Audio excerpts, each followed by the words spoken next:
Okay students, तो last lecture में हम लोग 9 तक की डिविजिबिलिटी का डिस्कशन कर चुके हैं। ठीक है, अब हम लोग 9 के आगे की डिविजिबिलिटी का डिस्कस करने जा रहे हैं। ओके, ठीक है, तो अब आती है डिविजिबिलिटी ऑफ 10।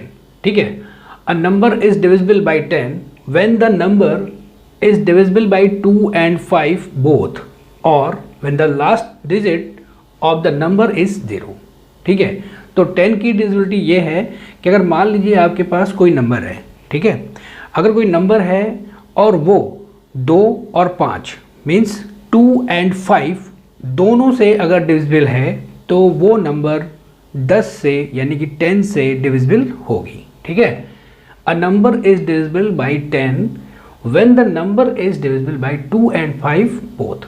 मीन्स अगर कोई नंबर 2 and 5 दोनों से डिविजिबल है तो वो नंबर 10 से डिविजिबल होगी, या हम ये भी कह सकते हैं when the last digit of the number is 0। अगर किसी नंबर का लास्ट डिजिट 0 है तो वो नंबर 10 से डिविजिबल होगी। जैसे एग्जाम्पल हम लोग ले सकते हैं,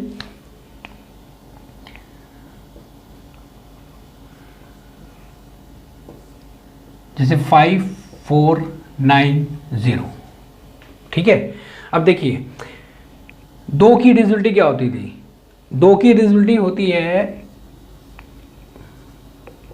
अगर लास्ट डिजिट, ठीक है,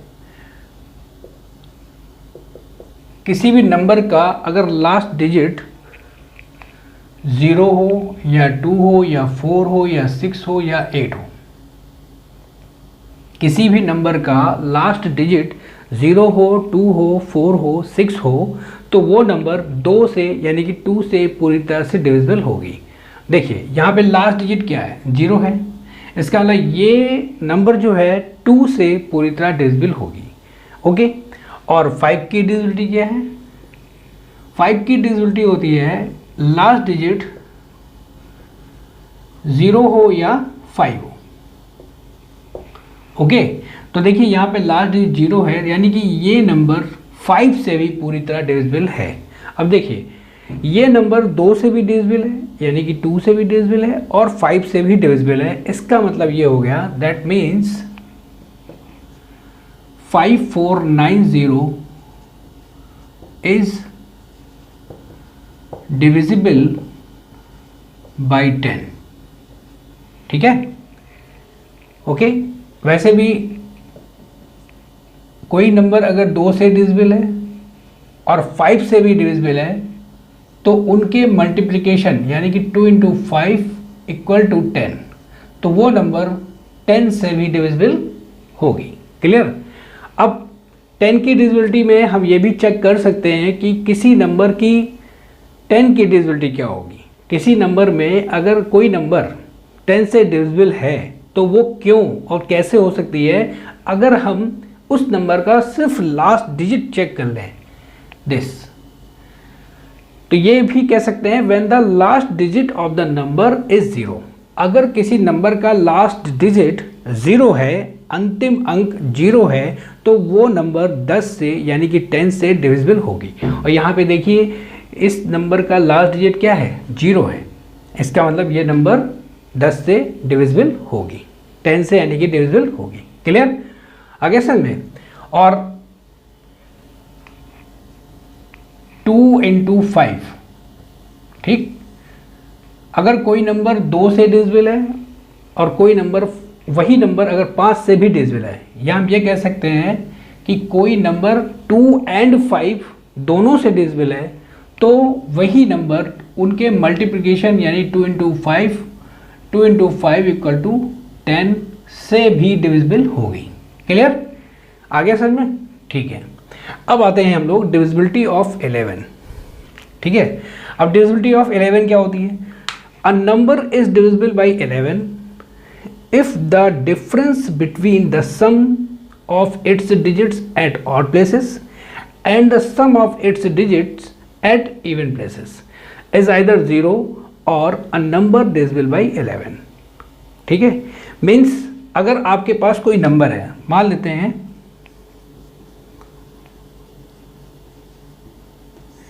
कोई नंबर है ABCDEF, ठीक है, ये मान लेते हैं 6 डिजिट की कोई नंबर है, ठीक है। तो इसके ऑड प्लेसेस और इवन प्लेसेस में आने वाले डिजिट्स का, ऑड प्लेसेस और इवन प्लेसेस में आने वाले डिजिट्स का हम लोग सम करेंगे, फिर बाद में उसका हम डिफरेंस कर देंगे। अब देखिए ऑड प्लेसेस का मतलब ये हो गया, जैसे 1 2 3 4 5 6, ठीक है। तो ऑड प्लेसेस क्या हो जाएंगे 1 3 5, ठीक है। और इवन प्लेसेस क्या हो जाएगा 2 4 एंड 6, क्लियर। तो हम ऑड प्लेसेस में आने वाले डिजिट्स का सम करेंगे, मीन्स 1 में आने वाला डिजिट, 3 में आने वाला डिजिट और 5 में आने वाला डिजिट। 1 में कौन सा डिजिट आ रहा है A, 3 में कौन सा डिजिट आ रहा है C, 5 में कौन सा डिजिट आ रहा है E, ठीक है। अब इवन में आने वाले डिजिट्स देख लेते हैं। 2 पे कौन सा डिजिट आ रहा है B, 4 पे कौन सा डिजिट आ रहा है D, और 6 पे कौन सा डिजिट आ रहा है F,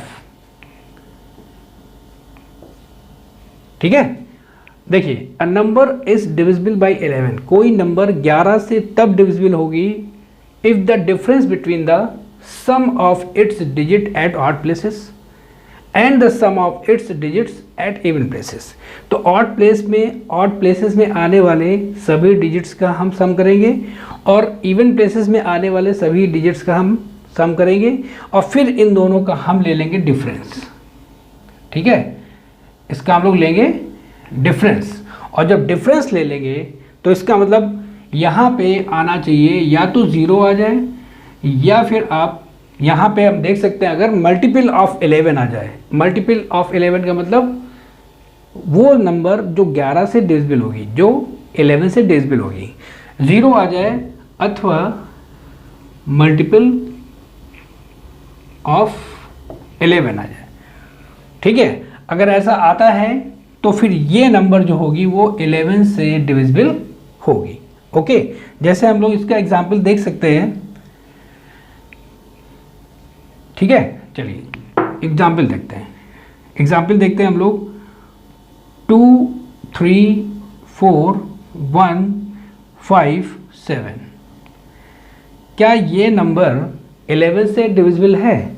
तो देखिए अल्टरनेट क्रम हम यहाँ पे देखिए 1 3 5 2 4 6 भी कह सकते हैं, और हम ये भी कह सकते हैं अल्टरनेट क्रम में आने वाले डिजिट्स का हम सम करते हैं। अल्टरनेट क्रम का मतलब एक एलिमेंट छोड़ करके, जैसे A के साथ कौन सा जुड़ेगा C, B छोड़ देंगे, और C के साथ फिर अगला कौन सा जुड़ेगा E, हम D छोड़ देंगे, ये देखिए, ठीक। इसी तरह से अब B से स्टार्ट करेंगे तो B से कौन जुड़ेगा D, B से हम कह रहे B से जो ऐड करेंगे वो क्या होगा D, हम C छोड़ देंगे। ऐसे D के बाद कौन सा डिजिट आएगा E नहीं आएगा, E छोड़ देंगे F, ठीक है।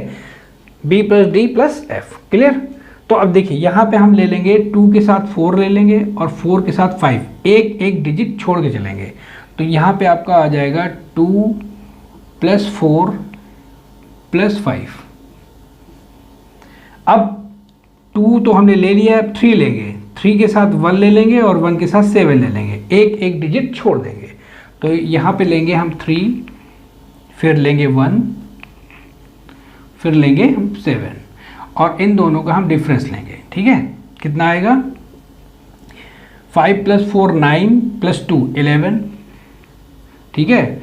और माइनस कर देंगे 7 प्लस 3 10 प्लस 1 11, 11 माइनस 11 कितना आ गया यहाँ पे 0 आ गया। अब जब 0 आ गया तो इसका मतलब ये नंबर जो है वो 11 से डिवाइड हो जाएगी, 11 से पूरी तरह से डिवाइड हो जाएगी। चलिए डिवीज़न करके देखते हैं इसको, ओके। ये हटा देते हैं।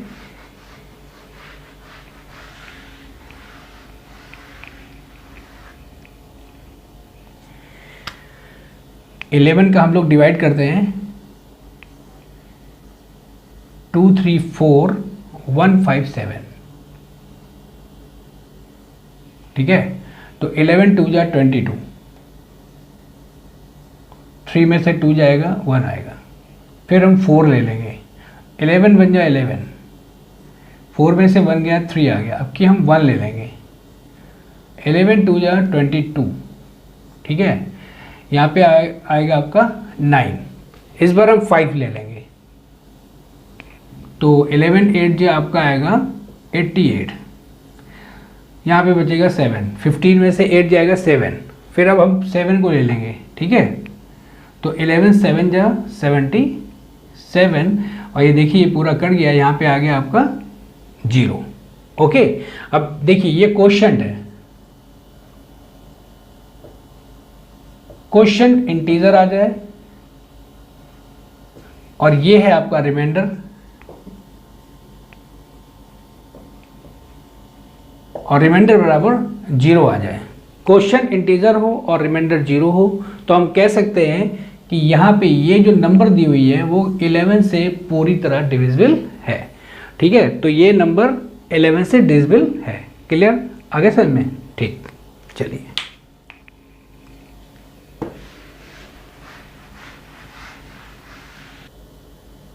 ओके, नेक्स्ट डिविजिबिलिटी है 12 की, ठीक है, डिविजिबिलिटी ऑफ 12।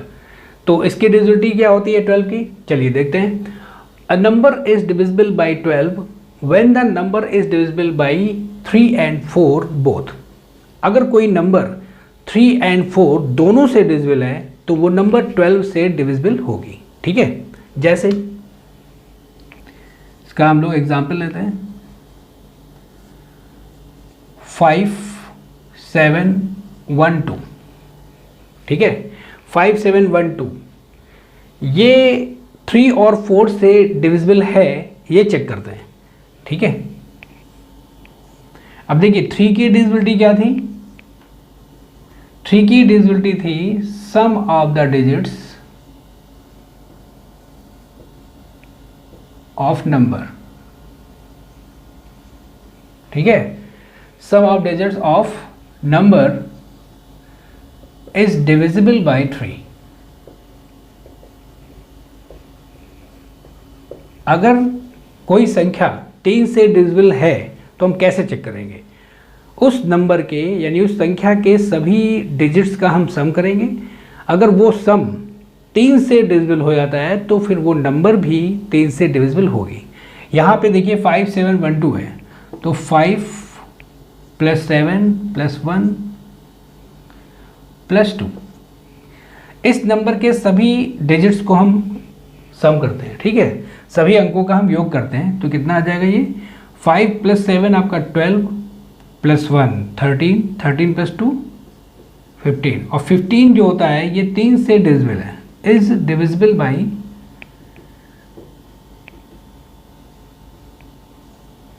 3।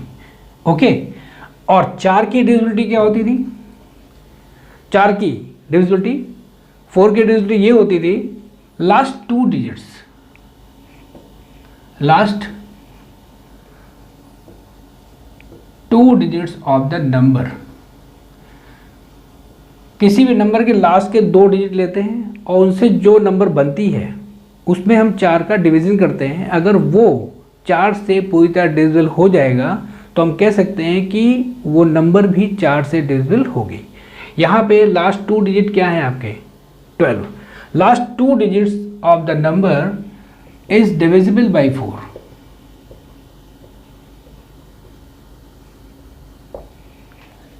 ठीक है, अगर किसी संख्या के लास्ट के 2 डिजिट्स 4 से डिवाइड हो जाते हैं, 4 से डिविजिबल हैं, तो वो संख्या यानी कि वो नंबर पूरी तरह से 4 से डिविजिबल होगी। जैसे यहाँ पे लास्ट डिजिट क्या है 2, 12, 12 4 से डिविजिबल है, 4 3 जा 12। ठीक है, यहाँ पे देखिए ये इंटीजर आ गया, क्वोशिएंट आपका इंटीजर आ गया, ये क्वोशिएंट है आपका, और ये आपका रिमाइंडर है, और रिमाइंडर आपका 0 आ गया। ठीक है, तो हम कह सकते हैं कि 12 जो है वो 4 से डिविजिबल है। अब देखिए जब 12 4 से डिविजिबल है तो इसका मतलब ये जो नंबर है 5712 ये भी 4 से डिवाइड हो जाएगा। That means 5712 is divisible by 4। ठीक है, चलिए करके देख लेते हैं हम लोग। 5712 4 1 जब 4 हो जाएगा, 1, यहाँ पे 7 आएगा, 4 4 जा 16, 1, ठीक है, ये 1 ले लेंगे, ओके, 4 2 जा 8,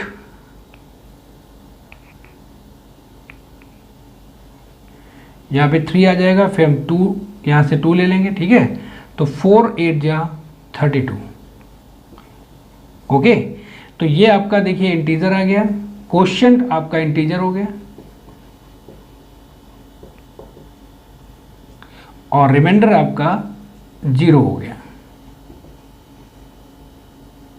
इसका मतलब क्या हो गया, 5712 जो है ये 4 से यानी 4 से पूरी तरह डिविजिबल है, ठीक। अब देखिए 5712 3 से डिविजिबल है, यहाँ से 5712 4 से भी डिविजिबल है, यहाँ से, ठीक है। इसका मतलब क्या हो गया कि 5712 4 इंटू 3 मीन्स दिस, 4 इंटू 3 यानी इक्वल टू 12, 12 से भी डिविजिबल होगा। That means 5712 is divisible by 12। Clear, ये है 12 की डिविजिबिलिटी। अगर कोई नंबर 3 एंड 4 दोनों से डिविजिबल है तो वही नंबर आपका 12 से भी डिविजिबल होगा, ठीक है। अब एक क्रॉस क्वेश्चन ये उठता है कि हम लोगों ने 3 और 4 ही क्यों लिया, 3 इंटू 4 इक्वल टू होता है 12। हमें 12 की डिविजिबिलिटी निकालनी थी, इसलिए हमने 12 के फैक्टराइजेशन किए, फैक्टर बनाए 3 इंटू 4, इसको मल्टीप्लिकेशन के रूप में लिखा 3 इंटू 4, तो हमने 3 और 4 इसीलिए लिया, ठीक है। अब लेकिन 12 इक्वल टू 6 इंटू 2 भी होता है, हम ये क्यों नहीं ले सकते, और अगर ले सकते हैं तो पहले चेक करते हैं। डेफिनेशन अगर हम बनाना चाहें कि कोई नंबर 6 और 2 से डिविजिबल होगी तो क्या वो 12 से डिविजिबल होगी, चलिए इसको चेक करते हैं, ठीक है।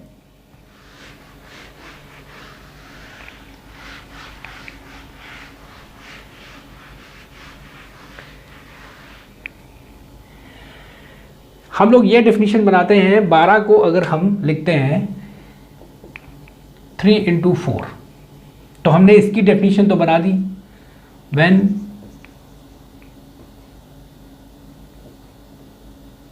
Number is divisible, when number is divisible by 3 and 4, ठीक है, तो number will be divisible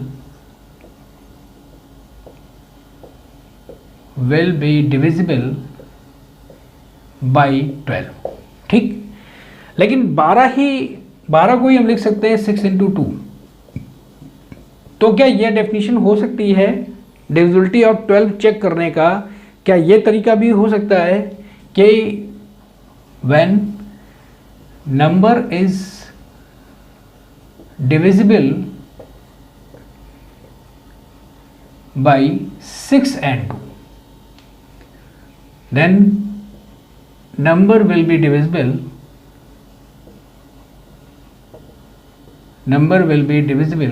by 12, ठीक। चलिए चेक करते हैं। जैसे हम लोग लेते हैं 18, देखिए 18 2 से डिविजिबल है और 6 से भी डिविजिबल है, ठीक है, 2 9 जा 18, रिमाइंडर यहाँ पे 0। ऐसे ही 6 18 को डिवाइड कर देता है, 6 3 जा 18, रिमाइंडर आ गया 0।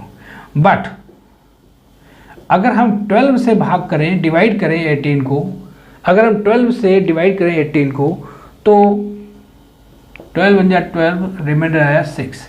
यहाँ पे तो क्वेश्चन तो आपका इंटीजर आ गया, ठीक है, लेकिन डिविजिबिलिटी होने के लिए रिमाइंडर को भी 0 आना चाहिए। बट यहां पे रिमाइंडर क्या है आपका 6, रिमाइंडर यहां पे आपका 6 है। इसका मतलब 18 is not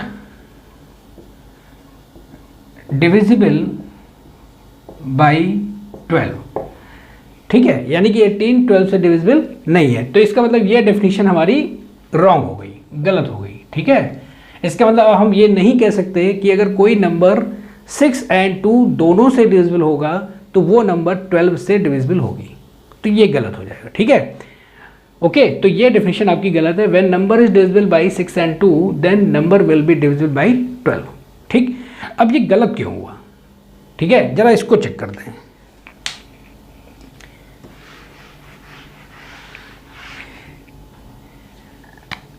twelve equal to आपका था 3 इंटू 4 और 12 इक्वल टू ही हमने लिखा 6 इंटू 2।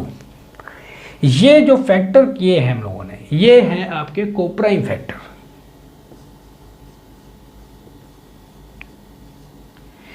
ठीक है, ये कोप्राइम है, 3 और 4 कोप्राइम है, बट यहां पे 6 एंड 2, इसको ऐसे लिख लेते हैं, यहां पे 3 and 4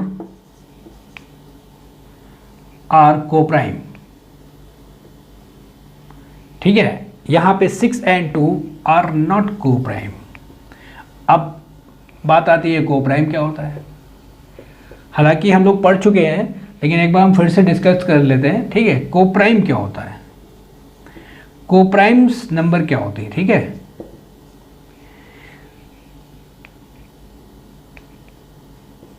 of which HCF highest common factor is 1। जिन संख्याओं का HCF, जिन नंबर्स का HCF 1 होता है उन्हें हम कोप्राइम कहते हैं। ठीक, जैसे 3 और 4, 3 और 4 कोप्राइम है। 3 को हम लिखेंगे 1 इंटू 3 एंड 4 को हम लिखेंगे 1 इंटू 2 इंटू 2। ठीक है, अब इन दोनों में कॉमन क्या हुआ, सिर्फ 1 कॉमन है, means HCF is equal to 1। Clear. अब जरा 6 एंड 2 को देखते हैं। 2 को हम लिखेंगे 1 इंटू 2 एंड 6 को लिखेंगे 1 इंटू 2 इंटू 3। ठीक, अब यहाँ पे HCF क्या हुआ, HCF आपका जो कॉमन होगा, 1 भी कॉमन है एंड 2 भी कॉमन है, तो 1 इंटू 2 यानी इक्वल टू 2 आ गया। राइट, तो यहाँ पे 1 नहीं आया, इसका मतलब कोप्राइम की डेफिनेशन होती है जिन नंबर्स का HCF 1 होता है वो कोप्राइम होती है। यहाँ पे एक कोप्राइम नहीं होगा क्योंकि 2 और 6 का जो हाईएस्ट कॉमन फैक्टर बन रहा है वो है 2, HCF यहाँ पे 2 आ रहा है, तो इसका मतलब ये कह सकते हैं 2 एंड 6 आर नॉट कोप्राइम। इसलिए हम लोग इसकी ये डेफिनेशन नहीं बना सकते, इसलिए ये डेफिनेशन आपकी गलत हो जाएगी और ये आपकी सही हो जाएगी, क्योंकि हम फैक्टर लेंगे वो कोप्राइम संख्या ही लेंगे। ठीक है, जैसे अभी हम लोगों ने लास्ट में डिविजिबिलिटी पढ़ी थी 6 की। ठीक है, जैसे 6 की डिविजिबिलिटी हम लोगों ने क्या पढ़ी थी, 6 इक्वल टू हम लोगों ने किया 2 इंटू 3। ठीक है, फिर बात ये हुई 6 की डिविजिबिलिटी ये हुई when number is divisible, when number is divisible by 2 and 3 both। ठीक है, 2 and 3 both, जब नंबर 2 और 3 दोनों से डिविजिबल होगी then number will be divisible by 6। number will be divisible by 6। ऐसा क्यों होगा, क्योंकि यहाँ पे जो 2 और 3 है ये कोप्राइम है। जैसे हम 2 को लिखते हैं 1 इंटू 2, 3 को लिखते हैं 1 इंटू 3, तो इनका HCF क्या होगा, जो कॉमन हो गया ये आ गया 1। इसका मतलब 2 एंड 3 आर कोप्राइम। इसीलिए यहाँ पे हम इसको मल्टीप्लिकेशन के रूप में लिख करके 6 के लिए डिविजिबिलिटी की डेफिनेशन बना सकते हैं। तो 6 के लिए अगर हमने डिविजिबिलिटी की डेफिनेशन ये बनाई, when number is divisible bye 2 and 3 both, मतलब अगर कोई नंबर 2 और 3 दोनों से डिविजिबल है तो वो नंबर 6 यानी कि 6 से भी डिविजिबल होगी। इसलिए क्योंकि 2 और 3 कोप्राइम है, लिख सकते हैं। ठीक है, इसी तरह से जैसे हम लोगों ने 10 की पढ़ी थी डिविजिबिलिटी, 10 की डिविजिबिलिटी क्या पढ़ी थी,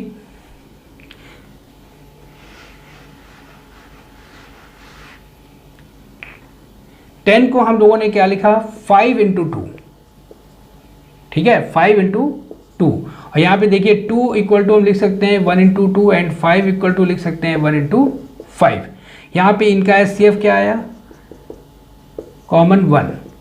इसका मतलब यहाँ पे 2 एंड 5 आर कोप्राइम। तो हम ये डेफिनेशन बना सकते हैं, 10 के लिए भी डेफिनेशन हम लोगों ने ये बनाई कि when the number is divisible bye 5 and 2 both, when the number is divisible by 2 and 5 both, then number will be divisible